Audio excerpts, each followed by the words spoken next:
the wine didn't set spill. It was poured.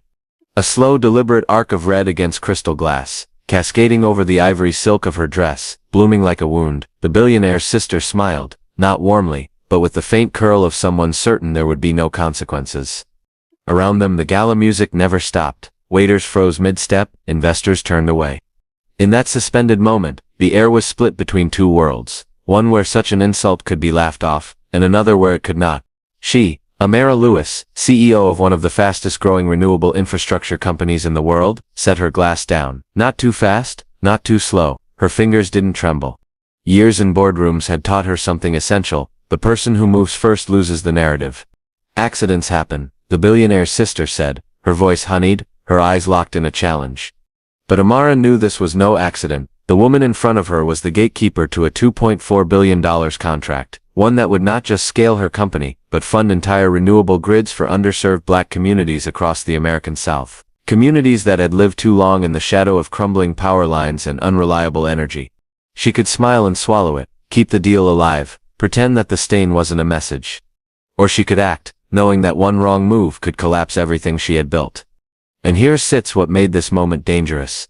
Amara wasn't just fighting for herself, she was fighting for every engineer she had hired, every child in those neighborhoods, who would one day read by steady light instead of candle flame, every entrepreneur who had been told to wait their turn while watching their chance disappear into a closed room. She didn't know it yet, but the decision she would make in the next 24 hours would end an empire's grip on her industry, and write her name into business history. Before Amara Lewis was the woman who could make billion-dollar rooms hold their breath, she was the daughter of an electrician and a school teacher in Birmingham, Alabama. Her father taught her that electricity was more than wires and volts, it was power in the most literal sense. Power determines who gets heat in the winter, who has air in the summer, and who gets left in the dark, he would say, while rewiring houses that utility companies had written off. Her mother taught her that dignity wasn't a luxury, it was a human right. By 17, Amara could fix a generator blindfolded. By 22, she'd graduated from MIT with dual degrees in electrical engineering and environmental policy. She understood the science and the politics that made it dangerous. But here's the truth: in every meeting on every project, she had to work twice as hard to be taken half as seriously. Contracts she bid on would mysteriously vanish. Partners would praise her work, then go in another direction. Investors would suggest she bring on a more experienced, meaning older, white, male, CEO if she wanted to scale. She didn't just see systemic bias. She saw how it operated in silence, cloaked in polite emails and closed-door conversations. And she learned. She learned how to document every decision, negotiate like she had nothing to lose, and build alliances in places her competitors wouldn't bother looking. Historically black colleges, small-town manufacturing plants, overlooked municipal offices. By the time her company, Grid, reached the negotiating table for the $2.4 billion contract, she wasn't there because someone had done her a favor. She was there because her technology was the only one on the market that could deliver what the project needed: sustainable, scalable, and affordable renewable grids in 6 states. But here sits the root problem. The deal wasn't set just about technology. It was about politics. And the family holding the contract, the Carringtons, didn't just control the energy market in 3 states, they controlled the narrative of who was allowed to lead it. Which is why that wine spill at the gala wasn't random. It was a test. Would she flinch? Would she bow? Would she play the grateful guest role that kept so many deals alive? The Carringtons knew that if they could humiliate her in public and still have her sign the contract, they would own her in private. What they didn't know was that Amara had been preparing for this kind of moment her entire life. She had already seen what happened when you stayed silent in the face of disrespect. And this time she was going to choose differently. The gala ended in a blur of clinking glasses and forced smiles, but Amara's mind was razor sharp. The next morning she sat in her office overlooking the city skyline, the sunlight catching the faint stain still visible on her silk dress sleeve. She hadn't sent it to the cleaners yet. Something in her told her to keep it, not as a symbol of humiliation, but as evidence. Her phone buzzed. A message from her COO. Carrington legal team wants to move forward with signing. 3 p.m. today. You good? She stared at the screen. Her signature was the only thing standing between Grid and the largest renewable energy rollout in the company's history. Between thousands of homes gaining power, and those homes staying in the dark for another decade. But here sits the unspoken truth that gripped her. If she signed without addressing what happened, she'd be telling every employee, every partner, every young black entrepreneur watching her rise, you can be disrespected and still do business as usual. That was the fork in the road. On one path lay the deal, the headlines and the resources her communities desperately needed. On the other lay her integrity, her autonomy, and the precedent she would set. And the pressure wasn't just personal. Board members urged caution. Advisors whispered, "Don't sit, make it personal." Some even warned her, "You can sit, fight the Carringtons. They sit, bury you, take the win and move on." But Amara knew that in business, as in life, silence is rarely neutral, it tilts toward the one with more power. She didn't know the exact play yet, but she knew one thing. She wasn't going to show up at 3 p.m. and pretend the night before hadn't happened. Here's what that moment teaches us. We don't always get to choose the stage, but we do get to choose the performance. And sometimes the cost of playing along is higher than the cost of walking away. When she finally stood from her desk, she wasn't walking toward the contract signing. She was walking toward a plan. Amara didn't rush. That was the first rule she'd learned in hostile negotiations. The person who moves fast is usually reacting, not strategizing. Instead of heading straight to the Carrington offices, she went home. She pulled a small black notebook from her desk, not a digital file, not a shared document, just paper and ink. Every page was dated, every entry a quiet record of conversations, decisions, and offhand remarks from the 2 years she'd been in preliminary talks with the Carrington family. And in those pages, one pattern was clear. The Carringtons had underestimated her from day one. They saw her as an innovator, yes, but not as a strategist. They didn't know about her network outside the boardroom. While they entertained big banks and government contracts, she had been cultivating a different kind of influence. Community alliances, local energy regulators, environmental watchdog groups, and independent media outlets that had been shut out of corporate press briefings for years. She'd also built trust with a handful of mid-level Carrington employees, engineers and project managers who believed in Lumina Grid's mission more than in their employer's politics. This was her hidden power. She wasn't dependent on their deal to survive. She had enough capital, enough partners, and enough proof of concept to take Lumina Grid elsewhere. And, most dangerously for the Carringtons, she had the ability to shape the public conversation. The wine incident was personal, but it was also tactical. It was meant to signal who was in control. But Amara knew something they didn't. Humiliation only works if the target believes the humiliator holds the only keys to their future. A single action could flip the entire outcome. And she was starting to see what that action might be. By noon she had made 3 phone calls, not to lawyers, not to the Carringtons, but to journalists. She didn't tell them the whole story, not yet. She simply confirmed she'd have an announcement later that week about a major shift in a $1 billion renewable contract, enough to get them curious, enough to make the Carringtons wonder if she was about to go public. The truth was, she wasn't ready to pull the trigger. Not yet. First she needed to see how they would react when they realized she might not be as controllable as they thought. The Carrington response was swift and cold. At 1:15 p.m., her COO forwarded an email marked "You Argent. Contract negotiations postponed indefinitely. We will be reviewing alternative vendors." In corporate language, that was a declaration of war. Within an hour, her company SIP's stock dipped 8%. 2 venture partners called, suddenly concerned about whether Lumina Grid was positioned for stability. A trade journal ran an anonymous quote. Some in the industry question whether Miss Lewis has the temperament for high-stakes deals. Amara recognized the tactic, character assassination, as a negotiating tool. She'd seen it happen to others, but never from the inside like this. The Carringtons weren't just walking away. They were sending a message to anyone who might think of siding with her. She's volatile. She's not safe to bet on. That night, the board held an emergency meeting. Some members urged her to apologize publicly and rebuild trust. One even said, "It's just wine, Amara. Why let pride sink the ship?"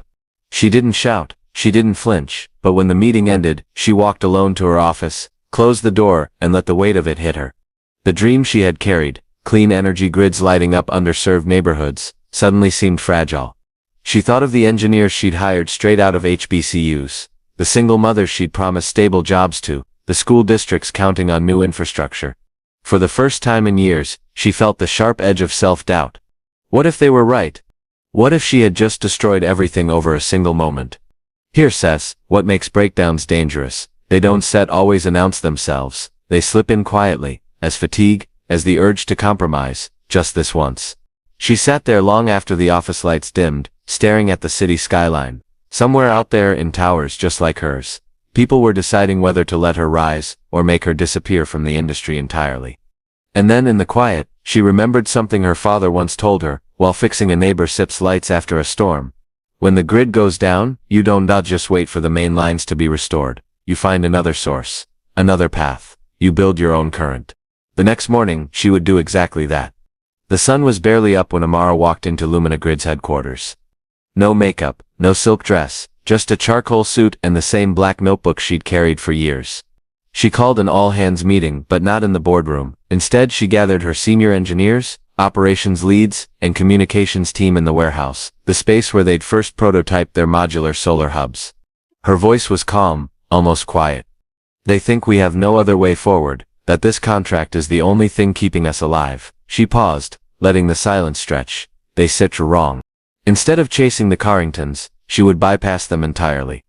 For months she'd been in low-level talks with a coalition of mid-sized municipal energy providers, companies too small to take on the full $2.4 billion project, but large enough to make a collective deal possible if someone could coordinate them. Until now, those conversations had been exploratory. Now they would be her battlefield. Her plan was bold. Break the monopoly, create a shared contract among smaller providers that combined would cover the same territory as the Carrington deal. Control the narrative, leak the move as a community-first partnership, positioning Lumina Grid as the company that puts people over politics. Force their hand, make the Carringtons realize that if they didn't work with her, they'd face competition in regions they'd long considered untouchable. Here's the insight that sparked her transformation. The power in any deal isn't just in who signs it, it's in who can walk away without collapsing. By noon she was on back-to-back calls with municipal leaders and mid-tier energy CEOs. By 4 p.m., she had secured verbal commitments from 3 cities, not enough to replace the Carrington deal, but enough to signal a credible threat. That night she drafted a press statement. It didn't mention the wine incident. It didn't mention the Carringtons at all.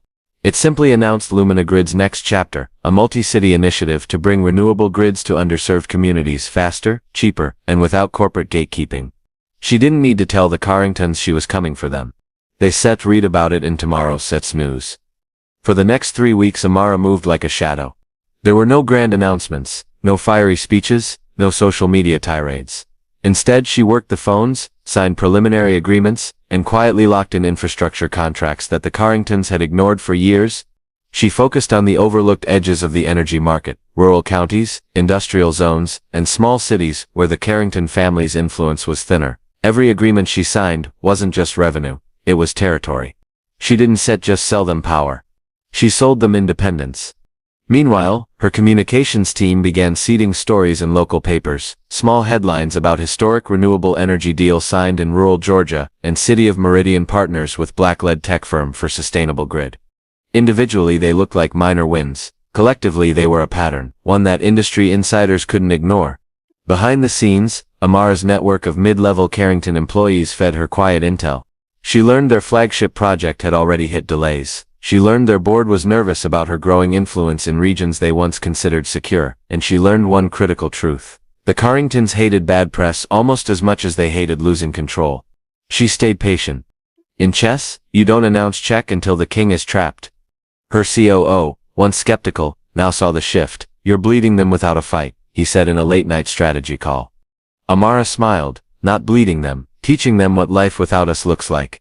By the end of the month, Lumina Grid had secured enough regional contracts to match 40% of the original $2.4 billion deal's projected revenue, not enough to replace it entirely, but more than enough to prove she could survive without the Carrington name on her letterhead.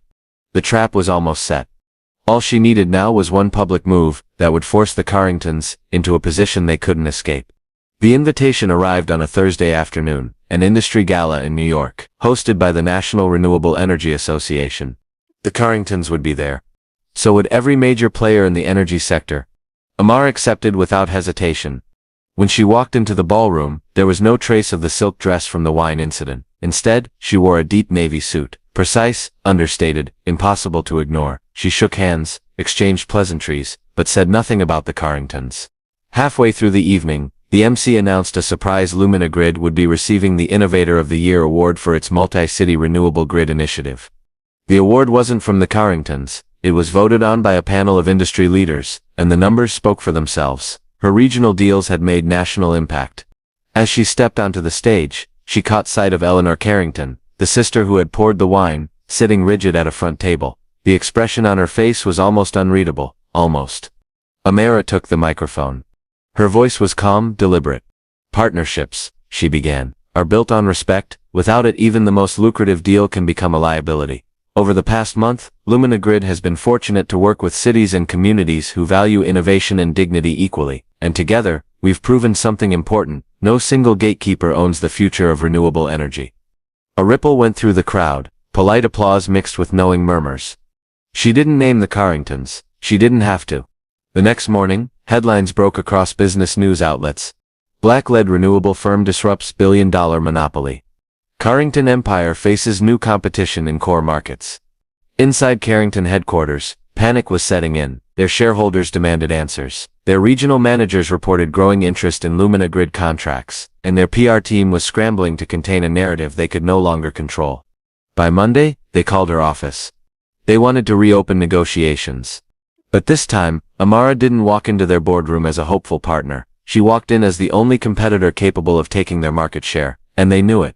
The second round of negotiations was nothing like the first. No condescension, no thinly veiled jabs.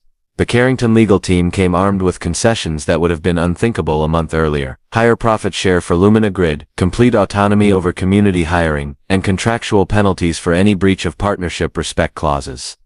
Amara accepted parts of the offer, she rejected others. And in a move that stunned the industry, she insisted on one non-negotiable term: 20% of the project's implementation had to be subcontracted to Black-owned firms and suppliers, from the very communities the grids would serve. For the Carringtons, it was a bitter pill. For Lumina Grid, it was a historic precedent. Within a year, the first solar hubs lit up in rural towns that had been on rolling blackouts for decades. Children did homework under steady light. Small businesses stayed open after dark, without worrying about power cuts. The local papers didn't just cover the technology, they covered the jobs, the training programs, and the ownership stakes given back to residents. As for the Carringtons, their image never fully recovered. They still held power, but now they shared the stage. And in every room that mattered, people remembered the quiet CEO who had walked away from $2.4 billion rather than accept disrespect. The wine incident became something of a legend, retold in whispered tones at industry events, often by people who had been too afraid to challenge the Carringtons themselves. But Amara didn't relish the humiliation she'd caused. Here sits what she told her team one evening after the final project ribbon cutting. This was never about revenge, it was about rewriting the rules, and now the rules say you can build the future while stepping on the people who will live in it. Her company grew, her influence grew. But perhaps more importantly, the young engineers watching her rise now had a living example that strategy, patience and dignity could hold their own against old money and old power. Years later, Amara Lewis's name would appear in business school case studies, leadership seminars, and keynote speeches. But in her mind, the true legacy wasn't the contracts or the awards, it was the shift in what people believed was possible. She had proven that walking away from the table doesn't always mean losing the game. Sometimes it's the only move that forces the game to change. In her final public reflection on the Carrington deal, she said, "Here's what that moment teaches us. There will be times when the price of staying silent is higher than the risk of speaking out. You will be told that you're too bold, too disruptive, too unwilling to play the game. But the truth is, you can't transform a system by following its unspoken rules. You rewrite the rules by making choices that align with your values, even when they cost you in the short term." For those who watched from the sidelines, the wine spill was the beginning of the story. For her it was just a trigger, a spark that revealed the true nature of the deal she was about to sign. And in choosing to step back, she stepped into something far bigger than herself. The communities she fought for didn't just get power grids. They got ownership, jobs, and the knowledge that someone at the table was willing to risk everything for their dignity. The lesson is simple. Power is not given, it's built, quietly, strategically, and with the understanding that respect is a non-negotiable term in any partnership. So to you, the listener, the dreamer, the builder, remember this: when faced with your own version of that moment, ask not, "What will I lose if I speak?" but "What will I lose if I stay silent?" Because the choice you make won't just define the deal. It will define you. If this story resonated with your values, I invite you to like, comment, and subscribe. And more than that, I invite you to carry this lesson into your next negotiation, your next stand, your next quiet act of defiance. The world doesn't change by accident. It changes when someone decides not to be poured into silence.